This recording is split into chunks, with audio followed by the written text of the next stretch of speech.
Welcome to my YouTube channel S educare.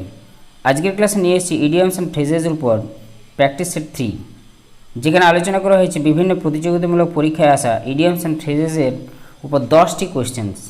এর আগে তোমাদের কাছে ইডিয়মস অ্যান্ড ফ্রেজেসের প্র্যাকটিস সেট 1 এবং প্র্যাকটিস সেট 2 এর ক্লাস দেওয়া হয়েছে। যারা দেখোনি ডেসক্রিপশন বক্সে গিয়ে দেখবে, সেখানে লিঙ্ক দেওয়া আছে, সেখান থেকে দেখে নিতে পারো। তাহলে বন্ধুরা শুরু করছি আজকের ক্লাস। এখানে যাক প্রথম কোয়েশ্চেন কী আছে। Question number 1, to end in smoke. To end in smoke, smoke মানে ধোঁয়া, তাহলে ধোঁয়াতে শেষ হয়ে যাওয়া কিছু। তাহলে এটা থেকে কি অনুমান করা যাবে? আমাদের যে অপশানগুলো দেওয়া আছে দেখিনি কী কী দেওয়া আছে। To have a smoking session, একটা স্মোকিং সেশন বলা হয়েছে। টু বি অন ফায়ার, আগুন লেগে আছে এরকম জিনিসকে বলছে। আর সিতে দেওয়া আছে টু কাম টু নাথিং, কোনো কিছুই ফল হলো না এরকম কিছু। আর ডিতে দেওয়া আছে টু বার্ন স্লোলি, ধীরে ধীরে জ্বলতে থাকা। তাহলে সঠিক অপশান কোনটা হবে? সঠিক অপশান হয়ে যাবে অপশান নাম্বার সি। সি হয়ে যাবে আমাদের সঠিক answer. That means to come to nothing মানে কোনো কিছুই না, নিরর্থক। That means to end in smoke, এটার মানে কি? এটার মানে হচ্ছে যে efforts that come to nothing, কোনো কিছুই ঘটলো না আর কি, নাথিংয়ের দিকেই যাচ্ছে, মানে কোনো কিছুই হচ্ছে না, ঠিক আছে। আর ইউজলেস যেটাকে বলা হয়েছে, এটা ইউজলেসও বলা ছিল, ইউজলেস, কোনো কিছুই না, কোনো কিছু হচ্ছে না, নিরর্থকভাবে চলে যাচ্ছে। যেমন সেন্টেন্সে যদি বলা হয়, যেমন all his plans ended in smoke, all his plans ended in smoke, তার সমস্ত প্ল্যানগুলি কী হলো? শেষ হয়ে গেল, কোনো কিছুতেই না। That means end in smoke মানে নিরর্থকভাবে সব কিছুই বৃথা চলে গেল, বৃথা চলে যাওয়া।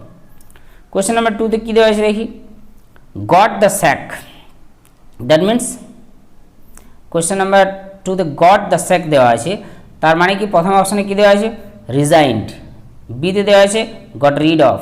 সিতে দেওয়া আছে ওয়াজ ডিমোটেড ফ্রম। আর ডিতে দেওয়া আছে ওয়াজ ডিসমিসড ফ্রম। সঠিক উত্তর কোনটা হবে? সঠিক উত্তর হয়ে যাবে option number D, was dismissed from. তার মানে কি? মানে কোনো কাজ থেকে বা কোনো জব, কেউ হয়তো কোনো সার্ভিস করছে, কোনো কাজ, মানে প্রাইভেট কোম্পানির জব হোক বা সরকারি, যে কোনো থেকে হোক, two goat the sack that means হচ্ছে কি না, dismissed from job, actually dismissed from job. যে কাজটা কেউ করছে সেখান থেকে তাকে ডিসমিস করা হলে that means goat the sec. এখানে আমি যদি সেন্টেন্সটা একটি বলি, বাকি যেগুলো দেওয়া আছে সেগুলো আলোচনা করছি। দেখো প্রথমে দেওয়া আছে যে রিজাইন, রিজাইন মানে পদত্যাগ করা, হলো না কিন্তু। গট রিড অফ মানে মুক্তি পাওয়া। ওয়াজ ডিমোটেড ফ্রম, হয়তো সে প্রমোশন যে জায়গায় আছে তাকে ডিমোশন করে দেওয়া হচ্ছে। আর ওয়াজ ডিসমিস ফ্রম দ্যাট মিনস তাকে কাজ থেকে একদম চ্যুত করা হচ্ছে, বাদ দেওয়া হচ্ছে। তাহলে সেটা সঠিক অ্যান্সার কোনটা হয়ে গেল? Was dismissed from. তাহলে ডিসমিসড ফ্রম এ জব। যে সেন্টেন্সটা বলেছে Roman got the sack yesterday, সেন্টেন্সটা আমি যদি বলি যে সেন্টেন্সটা কীরকম হতে পারে, Roman got the sack, Roman got the sack yesterday. কী জন্য? তার জব থেকে সে বহিষ্কৃত হলো। দ্যাট মিনস ফর হি ওয়াজ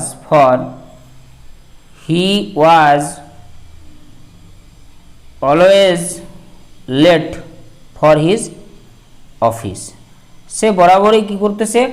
অফিসে দেরি করে আসতো, তার জন্য তাকে অফিস থেকে বাদ দেওয়া হলো, তার কাজ খোয়াতে হলো। Next question number 3। Question number 3তে কী দেওয়া আছে দেখো। কোয়েশ্চেন নাম্বার 3 দেওয়া আছে at one's wits end. Option number এতে কী দেওয়া আছে? To work hard. বিতে দেওয়া আছে টু বি ইন্টেলিজেন্ট। সিতে দেওয়া আছে টু গেট পাজলড। আর ডিতে দেওয়া আছে টু বি স্টুপিড। কোনটা হবে? প্রচণ্ড লেবোরিয়াস দেওয়া, দ্যাট মিনস কঠোর পরিশ্রম করা। To be intelligent that means বুদ্ধিমান হওয়া। টু গেট পাজলড মানে হতভম্ব হয়ে যাওয়া। আর টু বি স্টুপিড মানে বোকা হয়ে যাওয়া। সঠিক অ্যান্সার কোনটা হবে? অপশান নাম্বার হয়ে যাবে সি। সঠিক অ্যান্সার হয়ে যাবে option number C, to get puzzled মানে হতভম্ব হয়ে যাওয়া। Actually to be so worried by a problem, একটা প্রবলেমের দ্বারা এমনভাবে এতটাই চিন্তিত হয়ে যায় যে সে বুঝে উঠতে পারবে না যে হোয়াট টু ডু, কী করা যায় এরপর, বুঝে উঠতে পারে না সেই সিচুয়েশন, সেই যে সিচুয়েশন সেটা হচ্ছে অ্যাট ওয়ান্স উইটস এন্ড। এটা যদি সেন্টেন্স আমি বলা হয়, সেন্টেন্স যদি আমি বলে থাকি, দ্যাট মিনস যে I have tried every possible way but failed, আমি সমস্ত যে সম্ভব পথগুলো সব দিক থেকে চেষ্টা করেছি কিন্তু আমি ব্যর্থ হয়েছি।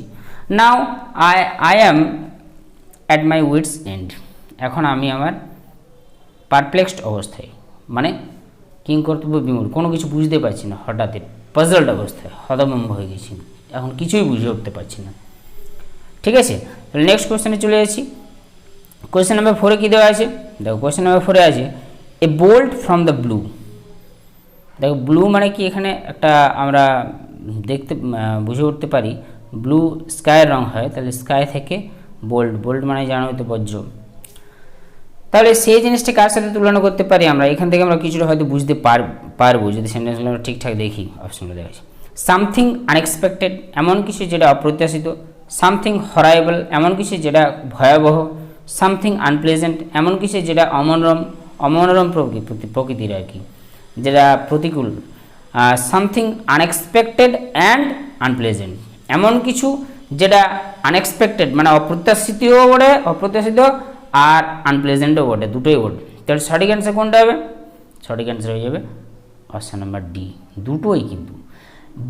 বোল্ট ফ্রম দ্য ব্লু, হঠাৎ যদি আকাশ পরিষ্কার থাকে, এমন করে আকাশ পরিষ্কার আছে, সেই আকাশ থেকে যদি হঠাৎই বজ্র পড়ে তাহলে সেটা তো আমরা আনএক্সপেক্টেডলি বলি, আর সেটা কিন্তু ভালোও নয়। যদি পথে ঘাটে কোথাও কেউ থাকে কোনো কাজে, হঠাৎই যদি এরকম হয় তাহলে কিন্তু আমরা সুরক্ষিত সবসময় নিজেকে রাখতে পারবো না, কারণ আমরা জানি যে আকাশ পরিষ্কার আছে, সেজন্যই কিন্তু আমরা কাজে বেরোই তখন। আর যখন মেঘ বজ্রপাত এরকম কিছু হয় তখন আমরা সাধারণত ঘরের ভেতরে থাকার চেষ্টা করি। তাই এটা আনএক্সপেক্টেড এবং সেটা আনপ্লেজেন্টও একসাথে, দুটোই। তাই সেটা কি হয়ে গেল? সঠিক অ্যান্সার হয়ে গেল something unexpected and unpleasant. Question number 5 আমরা চলে যাই। কোয়েশ্চেন নাম্বার 5-এ কী দেওয়া আছে? এ ফেয়ার ওয়েদার ফ্রেন্ড, হ্যাঁ ভালো সময়ের বন্ধু, এ ফেয়ার ওয়েদার ফ্রেন্ড। তাই সঠিক অ্যান্সার কোনটা? সঠিক অ্যান্সার দেখো, এ গুড ফ্রেন্ড, একজন ভালো বন্ধুকে বলা হচ্ছে কি a friend who meets difficulties calmly, এমন একজন বন্ধু যে কি করে খুব কঠিন সময়গুলোকে শান্তভাবে মোকাবিলা করে। A friend who deserts you in difficulties, এমন একজন বন্ধু যে তোমাকে পরিত্যাগ করে বা ছেড়ে চলে যায় তোমার ডিফিকাল্টির সময়ে, কঠিন সময়ে। এ ফেভারেবল ফ্রেন্ড, একজন ফেভার করে যায় সেরকমই একজন বন্ধু। তাহলে দেখো সঠিক অ্যান্সার যেটা হবে সেটা কি, ভালো সময়ের বন্ধু বলতে a friend who deserts you in difficulties. সঠিক অ্যান্সার হয়ে যাবে আমাদের অপশান নাম্বার সি, এমন একজন বন্ধু যে কি করে তোমাকে কঠিন সময়ে ফেলে চলে যায়। আমরা সাধারণত আমাদের সমাজে বেশিরভাগ বন্ধুদেরকে এরকমই দেখি যে কঠিন সময় কিন্তু পাওয়া যায় না, আনন্দের সময় সবাইকে পাওয়া যায় এবং যখন কঠিন সময় আসে তখন পাওয়া যায় না। তখনই আমরা সঠিক তাদের রং বা রূপ চিনতে পারি যে কেমন সে বন্ধুটা, সঠিক সময়ের বন্ধু না সবসময় যে ভালো অবস্থায় থাকে সেই বন্ধু। তাহলে দেখো a fair weather friend, that means কী হয়ে গেল? A friend who deserts you in difficulties. এটা মানে দ্যাট মিনস এমন একটা সময় আসে যে সে বন্ধু মানে বন্ধুটি ছেড়ে দেয়, তার মানে সে থাকে না বন্ধু হয়ে তোমার। যেমন সেন্টেন্স যদি আমি বলে দিই যে একটা Rajiv had a lot of money, রাজীবের অনেক টাকা আছে হয়তো, and he knew lot of people, তা সে জানতো অনেক লোককেও সে জানে, but most of them turn out to be কি ফেয়ার ওয়েদার ফ্রেন্ডস, তাদেরকে বলবো যে ফেয়ার ওয়েদার ফ্রেন্ডস। অনেকে কি করে সে সময় যে কঠিন সময় এসে গেলো তখন তারা চলে গেল এবং চলে যাওয়ার জন্য তাদেরকে আমরা কি বললাম আমি? Fair weather friends. তখন তাদেরকে আমরা ফেয়ার ওয়েদার ফ্রেন্ডস বলে বিবেচনা করতে পারি বা বলতে পারি। নেক্সট কোয়েশ্চেন নাম্বার 6-এ চলে যাই আমরা। কোয়েশ্চেন নাম্বার 6-এ কী দেওয়া আছে? To take to one's heels, to take to one's heels. দেখো দেওয়া আছে অপশান নাম্বার এতে টু রান অফ, বিতে দেওয়া আছে টু শো ওয়ান্স হিলস, সিতে দেওয়া আছে টু টার্ন অ্যারাউন্ড, ডিতে দেওয়া আছে টু ওয়াক লেজারলি। রান অফ মানে পালিয়ে যাওয়া, টু শো ওয়ান্স হিলস গোড়ালি দেখানো হয়েছে না, টু টার্ন অ্যারাউন্ড ঘুরে দাঁড়ানো, দ্যাট মিনস টু ওয়াক লেজারলি অবহেলার স্বরে বা আরাম করে হাঁটতে থাকা। তাহলে কোনটা হবে সঠিক? টু টেক ওয়ান্স হিলস, গোড়ালি ব্যাপার দিয়েছে এখানে, কিন্তু সঠিক অ্যান্সার কোনটা হবে? সঠিক অ্যান্সার হয়ে যাবে two run of. That means পালানো, পালানোর ব্যাপারটা। To run away from somebody or something, এটার মানে কি রান অ্যাওয়ে মানে পালিয়ে যাওয়া। হয়তো অ্যাজ সুন, যখন মনে করে একটা সেন্টেন্স দিলাম, as soon as he saw the police he took his heels. সে যে মানে সে যখনই পুলিশকে দেখলো তখনই সে কী করলো, ছুটে পালালো। Took his heels, take his heels that means ছুটে পালানো। Next question number 7। Question number 7 দেখি, cut no ice with me. Cut no ice with me, option number এতে কী দেওয়া আছে, had no influence on me, আমার উপর কোনো প্রভাব ছিল না। ডিড নট হার্ট মি, কোনো আঘাত করেনি আমাকে। ডিড নট বেনিফিট মি, কোনো সুবিধা দেয়নি আমাকে। Did not make me proud, আমাকে গর্বিত করেনি। সঠিক অ্যান্সার কোনটা হবে, cut no ice with me, এর সঠিক অ্যান্সার হবে কোনটা, had no influence on me, কোনো প্রভাব নেই আমার উপরে। সঠিক অ্যান্সার হয়ে গেল কোনো প্রভাব নেই, that means to have no influence আর ইফেক্ট, কোনো প্রভাব না থাকা। কাট নো আইস, এখানে নো নেগেটিভ দেওয়া আছে কিন্তু, নো আইস উইথ মি, তাহলে নেগেটিভের ক্ষেত্রে কিন্তু কী হয়ে গেল, যে হ্যাড নো ইনফ্লুয়েন্স, কোনো ইনফ্লুয়েন্স না থাকা, কোনো প্রভাব না থাকা। দ্যাট মিনস এই যে সেন্টেন্সে বলি আই ডোন্ট কেয়ার, আমি সেন্টেন্স যদি আমি একটা বলি যে I don't care, I don't care who you are, আমি তো কোনো পড়াই করিনি যে তুমি কে। It cuts no ice with me, এটা বলে দিলাম it cuts no ice with me, আমার উপর তার কোনো প্রভাব ফেলে না। ঠিক আছে, কোয়েশ্চেন নাম্বার 8-এ চলে যাই। 8-এ দেওয়া আছে হারকিউলিয়ান টাস্ক, এটার মানে কি, হারকিউলাস তোমরা জানো অনেকে হারকিউলিয়াসের ব্যাপারে। তো হারকিউলিয়ান টাস্ক, হারকিউলিয়ান খুব ক্ষমতাশালী, খুব বলবান ব্যক্তি ছিলেন। তাহলে হারকিউলিয়ান টাস্ক দ্যাট মিনস প্রথম অপশানে কী দেওয়া আছে এখানে, এ ওয়ার্ক অফ নো ওয়ার্থ, কোনো যোগ্য নয় এরকম কোনো কাজ, যোগ্যতা নেই। অ্যান এফর্টলেস জব, প্রচেষ্টাহীন একটা কাজ। A work requiring very great effort, এমন একটি কাজ যেটার প্রচণ্ড মানে অনেক বেশি এফর্ট বা প্রচেষ্টা দরকার। A work requiring very great intelligence, এমন একটি কাজ যার অনেক অনেক বুদ্ধির দরকার। তাহলে হারকিউলিয়ান টাস্ক তার মানে কি, সঠিক অ্যান্সার কোনটা হয়ে যাবে, সঠিক অ্যান্সার হয়ে যাবে a work requiring very great effort, এটা হয়ে যাবে সঠিক অ্যান্সার। এমন একটা কাজ যার অনেক প্রচেষ্টা দরকার। যেমন কী দেওয়া আছে, task needing lot of strength actually administration of effort, যদি প্রচেষ্টা অনেক দরকার। সেন্টেন্স আমি যদি বলি কি না, it was a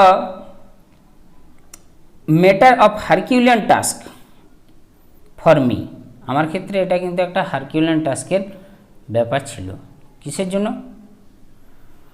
to achieve মানে অর্জন করতে, অ্যাচিভ মাই গোল, আমার যে লক্ষ্য ছিল, কোনো একটা লক্ষ্য আমি নিয়েছিলাম, সেই লক্ষ্যটা অর্জন করার জন্য আমার কাছে এটা কিন্তু ছিল হারকিউলিয়ান টাস্ক, একটা বিশাল কাজ ছিল, প্রচণ্ড এফর্ট লেগেছিল। ঠিক আছে, নেক্সট কোয়েশ্চেন নাম্বার 9-এ কী দেওয়া আছে দেখুন। কোয়েশ্চেন নাম্বার 9-এ দেওয়া আছে ডাই ইন হারনেস, অনেকেই জানো যারা এই অফিস বা দপ্তরের সাথে যোগাযোগ যাদের আছে, বেশিরভাগ মানুষই জানো এই জিনিসটা। অপশান নাম্বার এতে কী দেওয়া আছে, রাইডিং এ হর্স, বিতে দেওয়া আছে ইন স্টেবল, আর সিতে দেওয়া আছে ইন ইউনিফর্ম, আর ডিতে দেওয়া আছে স্টিল ইন সার্ভিস। সঠিক অ্যান্সার কোনটা হবে, হয়ে যাবে, এটার মানে কি actually to die at once work, এটার মানে হয়ে যায় to die at once work. মনে করো কেউ অফিসে বা কোনো চাকরি সে করছে, সে কাজ করতে করতে সে হয়তো মারা গেল, ইন সার্ভিস অবস্থায় থাকায়, তাকে কী বলা হয়, টু ডাই ইন হারনেস। এটা সঠিক অ্যান্সার, তাহলে কোনটা হয়ে যাবে, উত্তরটা বলে দিলাম, অপশান নাম্বার ডি হয়ে যাবে সঠিক অ্যান্সার। স্টিল ইন সার্ভিস, সার্ভিসে থাকাকালীন, দ্যাট মিনস সে চাকুরিকালীন বা চাকুরিরত অবস্থায় কেউ যদি মারা যায়, সে মারা যাওয়ার ঘটনাটাকে কী বলা হয়? Die in harness. ঠিক আছে।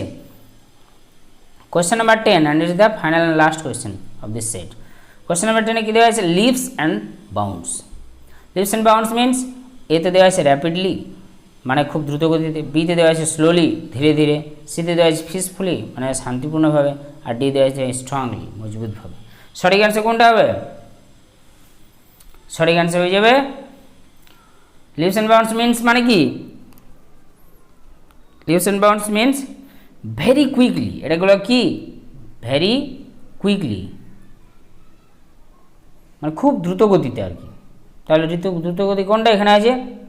র্যাপিডলি। সঠিক অ্যান্সার হয়ে যাবে আমাদের র্যাপিডলি। যদি সেন্টেন্স বলা হয়, এই সেন্টেন্স আমি বলতে পারি যে আওয়ার